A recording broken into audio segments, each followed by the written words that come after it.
to today's vlog. So today is all about groundwork. I popped a post out on Instagram the other day, and the two topics that were asked for were groundwork and bonding with your pony or horse. So today is going to be about groundwork and the next vlog is about bonding. So I do a lot of groundwork with ours anyway because I feel it really helps their manners and their understanding, and it gives us a whole different way to work. And especially at the moment, we are still on week 4 of lockdown here in the UK, and a lot of people aren't riding. We currently aren't riding just because my horses can be a little bit unpredictable, and my daughter's only fallen off hers once, but just don't feel it's worth the risk of having to go to hospital in for an x-ray or putting that extra strain on the NHS at the moment. So we're doing a lot of groundwork with our ponies, so I wanted to give you the top 5 tips that I've got so that you can start getting on with your groundwork with your horse or pony at the moment, because let's face it, for a lot of us they are the one thing that are keeping us sane. That's the first thing, and this is always my go-to for all groundwork, is long reining and lunging. So I personally prefer long reining, and my little girl prefers lunging. So it is really a personal preference. So lunging is with the 1 long rein, and long reining is with 2. And that is the main difference. So lunging is, obviously for those of you that haven't done it before, is where you stand in the middle and your horse or your pony goes around the outside of you. I try and suggest that everybody always stands in almost a triangle shape. So you would have your long rein in line with just behind their shoulder, and have your other arm with your lunge whip out, creating almost a triangle shape. There are lots of videos out there where you can see exactly how this works. If you want to pop a comment below, I can send you a lunging video. With long reining, again, it's the 2 lines, either with the horse or pony going around the outside of you, or more traditionally going in front of you, as though they're almost pulling a cart or a plough, something like that. And I love long reining because it gives the horse and pony an opportunity to learn new things, see new things, do new things, with the feeling that they are still being ridden. So they've not got that companionship of you being stood by their shoulder. They're not becoming reliant on you being there all of the time, which actually for a children's pony is brilliant. I quite often will ride my daughter's pony out so that it doesn't get used to always having that human companion next to its shoulder. But at the moment where we can't ride, being able to long rein it is been amazing because it's still getting to go out, still getting to do things. Long reining is the way that I introduce all of my young horses and ponies to going out hacking. I feel that I have a little bit more control, that it is a little more likely to be able to control them if they spook.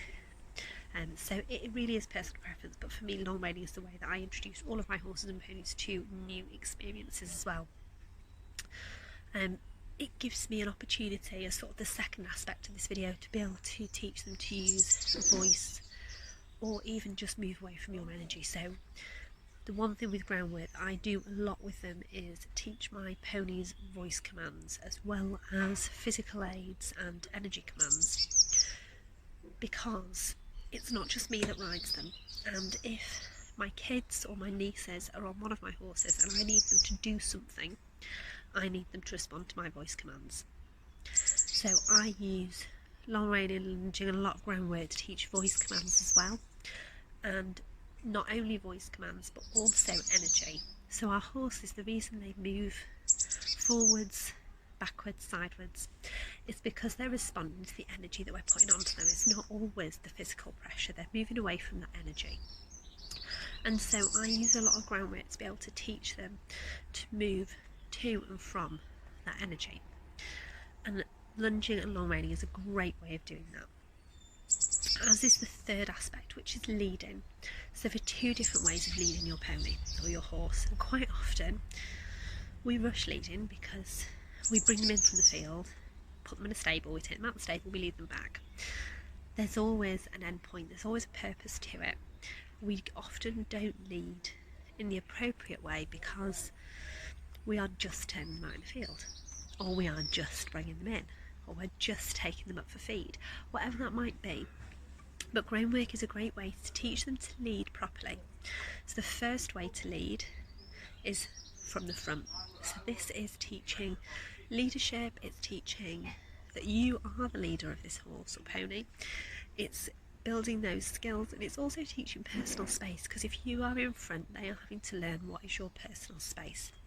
So teaching your horse to lead from the front and keep an appropriate distance is great.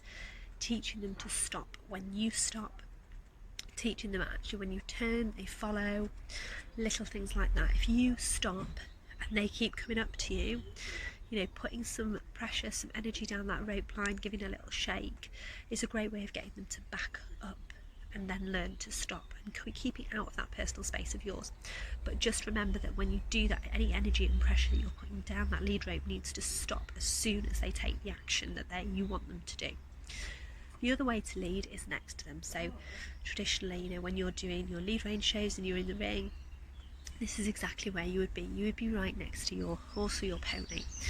And it's a great way to teach them to walk, trot, stop, halt, all of those things right next to you, keeping totally in time with you, building that intuitive bond there, as well as the groundwork, teaching them that actually they can have the manners to do that without you headbutting. That's quite common.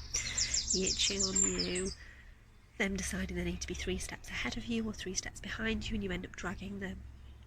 So teaching them really nice ways to just stay next to you in all of those gates is really important, and it's a really good way to start with the bonding as well as groundwork. Stretches is another brilliant one. So those carrot stretches, there is a really good poster that I saw the other day that I'd saved a copy of. I don't know where it originally came from, so if anybody does know where it originated from, please drop me a comment, because I would love to credit it back to them. But it's got 6 really good back stretches, so I will add that as a slide at the end of this video. But carrot stretches are really good because it gets their bodies moving, it gets them thinking, it gets all of those muscles moving that actually at the moment they're not really doing. It enables them to build new muscle systems as well, and stretch out in the way that they don't often get to when they're riding, because quite often we want them to collect and come round, and they don't get the opportunity to stretch out, but they need this opportunity to stretch out for them to then be able to collect up and look as beautiful as we want them to look. So I will pop a slide on for those, but this is a really good time to teach stretches. I spent about 20 minutes with one of mine the other day, yesterday, trying to get them to learn some stretches, because he doesn't want to do them. He just wants to mug for food. He has no interest in stretching whatsoever, and will do anything he can to evade it. But we are finally starting to get somewhere with a lot of persistence. And the final thing is, if you haven't checked out horse agility, do a quick Google, have a look on some YouTube videos. I again will add a couple of pictures of me doing some horse agility at the end of this video as a couple of slides.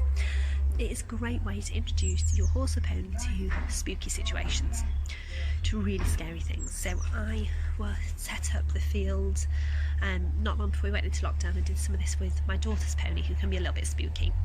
And we had things like flappy bags, flags, umbrellas. We did like an archway of bunting. I think we had some buckets on the floor, a children's polytunnel, little crawly agility tunnel things, some different coloured balls, because she quite likes footballs but she doesn't like coloured balls, and just some different bits. And then I long reined her around. So the first few times I did horse agility, I did it with a trainer, and we did it with a very long line, where I was next to the horse's shoulder. But I personally have found that I prefer to long rein, because I feel more comfortable, and I feel that if they need the confidence, I can still give it to them vocally by letting them know I'm there, because my horses are really good, like I said before, with vocal voice commands. And I feel more confident because I feel if they spook, I'm not going to get trampled. And therefore I'm more confident in giving them confidence, and that's what horses need. They need to know that you are confident, because your confidence gives them confidence. So check out horse agility. Like I said, I will pop a couple of pictures of me doing some horse agility at the bottom, but it's super easy to set up at home. and it's a really good way of being able to introduce them to new scary things that actually you might not want to introduce them to when you're riding them, or that actually if you're in lockdown, like my horses haven't been out in probably 5 weeks now, hacking at least, maybe 6, because we were doing a lot of work for a couple of shows we had coming up before we went into lockdown, so they weren't really hacking out, they were working at home. So it's probably been 6 weeks since they last hacked out, and I know that 2 of the 3 will be fine, but one of them will have totally and utterly lost the plot the next time we go out, because she will have forgotten everything she's ever seen in her entire life, because it's just how she is, and she'll find everything super scary again. So for me, it's a really good way of keeping her hand in with seeing all of these different things, and remembering that not everything's going to eat her when we're out, and therefore she'll be more confident when we do eventually come out of this and we're able to start taking them out again. And it keeps them in as well when we take them up to shows and they see all of these different things, you know, learning that they're not that scary, and no one hopefully then will get decked in the arena. But so those are my top 5 for groundwork. So non-reining and lunging, the stretches that I will pop the slide of up in a moment, the leading from in front and next to, making sure that you're teaching them voice commands if it's relevant for you, but also energy commands, and teaching them to move away from that energy. You know, even things like, you know, moving if you've got one of the long like heavy Pirelli ropes that you lead with, you know, being able to put that towards them and teaching them that they need to move away from that energy just lessens the amount of pressure you're having to put through with your leg. And finally was the agility, which again I'll pop up a couple of slide pictures after this video. If you've got any questions on any of those 5, you want to know any more, drop me a comment below and I will happily pop up some more information. Hop over to my Instagram, Nurtured by Nags, and drop me a DM, and again I will happily put up some more videos, do a little bit of an explanation. We are back up with our horses now, so if needs be I can do a few videos showing you exactly what I mean. And look out for the next vlog, which is going to be all about being able to bond and build that relationship with your horse or pony.